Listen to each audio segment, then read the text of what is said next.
lo que publica hace un par de días Nancy Flores en la revista Contralínea. La Comisión Nacional de Derechos Humanos acusa a Miguel Alemán, a Ruiz Cortines y a López Mateos de crímenes de lesa humanidad. En su primer informe especial sobre violencia política del Estado, la Comisión Nacional de los Derechos Humanos documenta desde ejecuciones extrajudiciales y desapariciones forzadas hasta tortura y otros crímenes de lesa humanidad cometidos en México entre las décadas de 1950 y hasta 2016.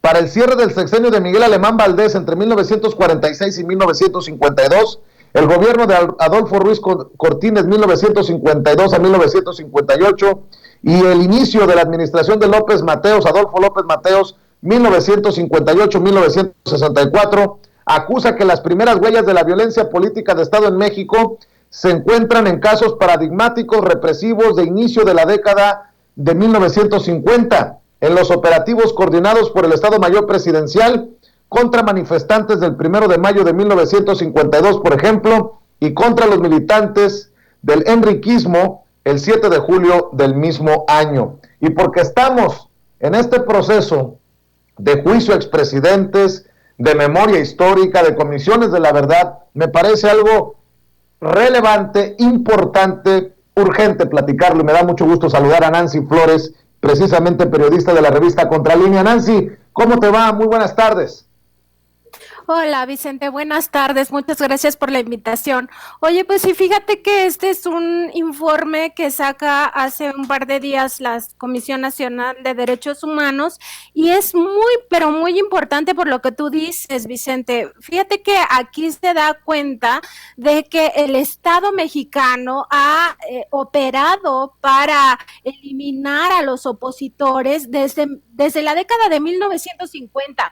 Nosotros recordamos mucho la Guerra Sucia, pero este informe lo que hace es hacer memoria de cómo desde antes, es decir, desde la década de 1950, hay operativos de represión que buscan justamente eliminar al enemigo político, al opositor.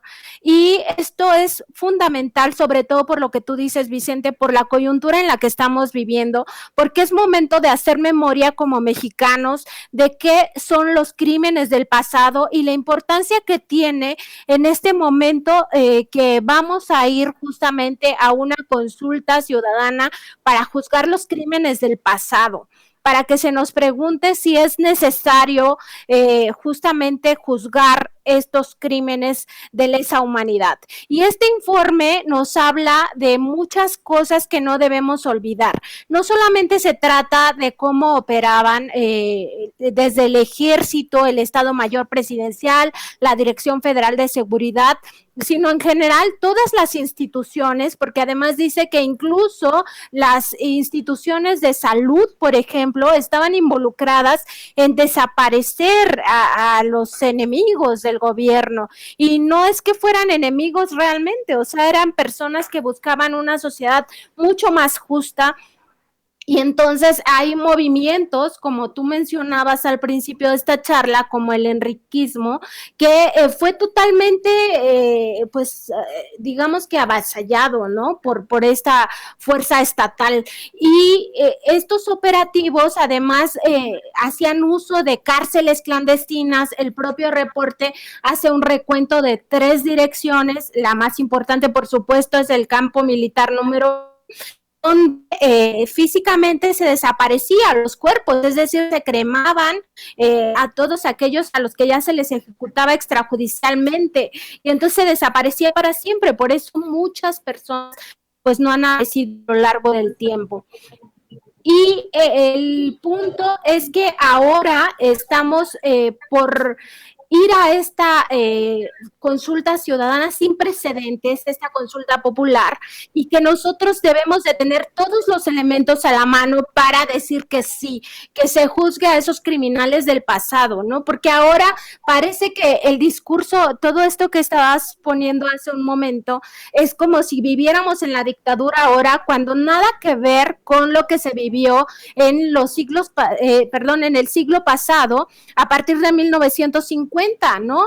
Nada que ver con lo que se vivió en los sexenios priistas y en los sexenios panistas, porque además este informe de la CNDH abarca también lo que pasó con el gobierno de Vicente Fox y con el gobierno de Felipe Calderón, y nada fue diferente. El Estado combatió hasta matar, ejecutar extrajudicialmente a los que consideraba sus enemigos. Entonces es fundamental que la gente haga esta memoria histórica, revise lo que ha pasado para entender por qué también hay sectores tan enojados con el gobierno del presidente Andrés Manuel López Obrador y por qué hay tanta efervescencia, por qué los medios se comportan como tales, por qué en el pasado censuraban cosas y ahora están utilizando noticias falsas, abiertamente mentiras, discursos donde nos hablan de que ahora vivimos en dictaduras, que se limita la libertad de expresión, etcétera, etcétera. Solo viendo al pasado podemos entender lo que nos está pasando ahora. Y de hecho el presidente